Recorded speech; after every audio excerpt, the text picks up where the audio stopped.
She-Hulk and Doctor Who share fan alienation and critiques. Itapukuian right back here with you. Hello, welcome back to the place to be reviews. She-Hulk on Disney Plus and BBC America's Doctor Who are two very different shows going through very different changes, but fan criticisms are the same.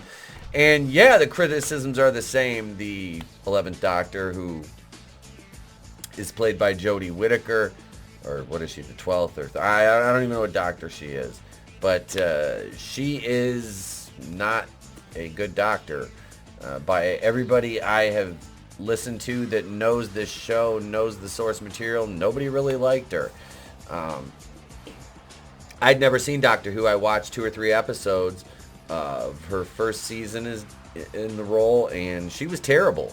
I just found her insufferable to watch, and that was not anything based on the fact she was a woman. It was just based on the way she acted. It was just miserable. And Tatiana Maslany, I've heard nothing but good things about her coming into the role as She-Hulk, and she's absolutely insufferable as Jennifer Walters. She-Hulk and Doctor Who are both dominating the airwaves for very, very different reasons. In the former, Tatiana Maslany has just begun her adventure as the title heroine, a herald of the silly bits of Marvel humor, which have been destroyed by writers who are completely inept and stupid, have no idea how to do their job. Across the pond in time and space, Jodie Whitaker is ending her tenure as the Doctor after revealing the character's origin and giving way to whatever that name is through the Disney Plus series and the BBC drama, though they are very different shows. Looking at comments on news articles about either will yield very similar sentiments. Doctor? Doctor? Doctor? Doctor? Doctor? Doctor? Doctor? Many viewers have stated that both series are poorly written, while most episodes of Doctor Who are written by different people. I don't see how that makes that statement any less true. I mean, so just because the show is written by multiple people doesn't mean it can't be bad. I would think it's like too many chefs spoils the soup kind of thing. Some audiences are stating that the stars are horrid actors, although both Whitaker and Maslany have received accolades for their acting in the past, but not on these shows. You see, the writing has something to do with that. But, you know, keep playing the denial and deflection game and call it toxic masculinity and sexism and say that we're all just afraid of strong women when in reality, the writing is bad. Both shows have been identified as disrespectful of the legacy of their characters, despite both franchises furthering themselves from their origins for decades. They've furthered themselves from their origins, but they stayed true to the core of the original character, at least in the case of Doctor Who. But this is a departure. You know, you made her, I don't know, the original. I remember watching the breakdowns of the Timeless Child episode of Doctor Who and just thinking, well, that just retcons all the way back to the beginning of the series, which was like back in the 60s. So why would you do that? That's sheer fucking hubris. On the part of, what was his name, Chris Chibnall, that fat dude. These statements don't tend to make much sense, but they are common complaints surrounding narratives in women. See, that's the problem right there. That's the problem right there. It's the narratives about women. It has nothing to do with women. It's bad writing. No, that has nothing to do with it. Oh, don't even bring Kelly Marie Tran into this. Because that whole Last Jedi thing with her, nobody chased Kelly Marie Tran and Daisy Ridley off social media. They left because they both said it was bad for their mental health. To see, and the criticisms of Kelly Marie Tran were coming from the media. So I don't understand where this is. It's 5 years later and they're still clinging to this. The essay Sci-Fi Fandoms in the Digital Age, Star Trek, Star Wars, and Doctor Who Fandoms and Social Media by Gabrielle T. Lohr, Lee E. Shackelford, and Karen E.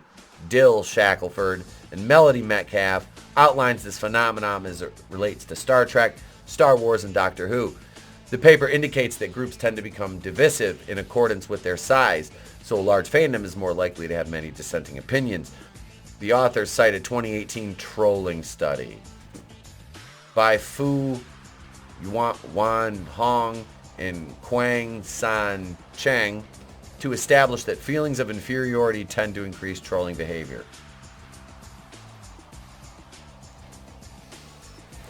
Criticizing legitimate criticisms of writing are not trolling.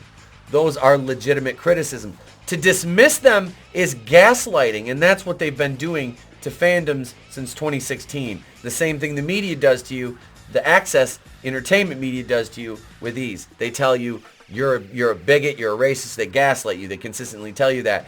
And hopefully a lot of people are smart enough to realize that you're not any of those things because you don't like a piece of shit entertainment. That doesn't make you a bad person. These facts suggest negative sentiments are unlikely to completely arise from truly disliking the media. They come from feeling abandoned by the medium the fans embrace. This can take many forms, but the aforementioned comments and their framing indicate it's chiefly because both She-Hulk and Doctor Who have put a woman front and center after decades of focusing on their male counterparts. Well, that's the thing. She-Hulk is a beloved character. But this iteration, this MCU version is not... It's just like John Byrne. It's just like John Byrne. Oh my God. It's just like John Byrne. Was every man in those books a retard? He was a retard. I don't think so. I don't think... This is not your John Byrne She-Hulk. Get the fuck out of here. Get the fuck out of here. These feelings cause inferiority among those who are abandoned by the stories and creative teams, leading to trolling and malice seen across comment sections. Yeah. Receipts, please. But there are none. There's none. There's no receipt. She-Hulk knew that it was going to receive backlash and incorporated it into the series. And they thought it was so witty, but it's not. I haven't even watched episode 5 yet. I got to get my review ready for that. Season 1, Episode 3, The People vs. Emil Blonsky, showed a stream of fictional criticisms eerily similar to those in the Marvel Entertainment comment section. I love this. They build these brands up like they can't be criticized or critiqued. Like you're completely wrong for criticizing them because how dare you when they gave you content? How dare you that I pay for? Fuck you. Well, I mean, not in the case of Disney Plus. I don't pay for that. But if you go to the theaters, you do. But the last MCU movie I went to see in the theater, Jesus, what was it? Eternals? I mean, Spider-Man No Way Home is MCU, but it's not a straight MCU film, so that doesn't count, really. No, it's the Eternals. You ever seen on weed? That's the way to see it, man. And me and my wife got messed up and went and watched that, and it was still bad. Doctor Who's embrace of its changing dynamic is emblematic of the series also knowing exactly what was going to happen. Based on the history of Star Trek, Star Wars, and Doctor Who, these reactions are likely to become a more significant part of franchise's meta-narrative, as more women appear in strong roles with more acknowledgement of potential criticism, more mean comments, misogynistic tweets, and review bombings will occur. Again, any and all criticism dismissed, right there. Right there. Mean comments, misogynistic tweets, and review bombing. This is what I and many others are talking about. You can't... These stands will defend this. You'll be called an incel for not liking a series with a female lead when it's poorly written. Am I the incel? She-Hulk may legitimately be off-putting to some viewers.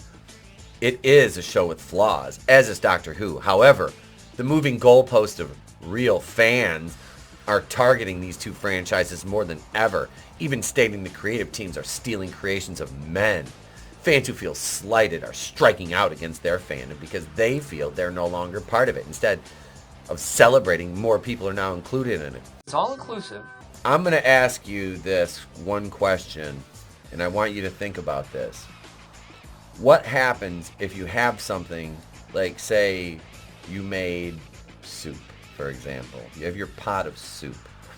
I'm going to food references because I'm hungry. You have your pot of soup in front of you on your stove.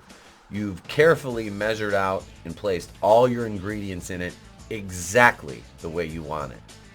Taste it. Excellent. It's almost done. Just have to wait for it to simmer a few more minutes.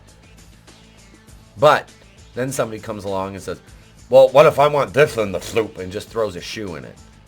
And you're like, well, a shoe doesn't really go in soup, but all right, you know.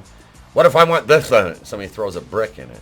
And then they're throwing dirt in it, and they're throwing fucking buttons in it, and you're throwing your fucking stylus in it, and you're throwing your fucking glasses in it, and, you know, here's some chapstick in it, and you're like, well, that's not soup anymore. You're the bigot.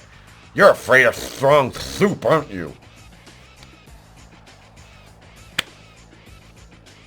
Why do you feel the need to change something that pre-exists, already has a great history and track record, but it might not appeal to the sensibilities of the modern audience, aka the viewers who are fucking morons who need things to be just homogenized and shit because they were never fans, but they want to be fans, and they didn't want to, you know, take in all the lore and do all that.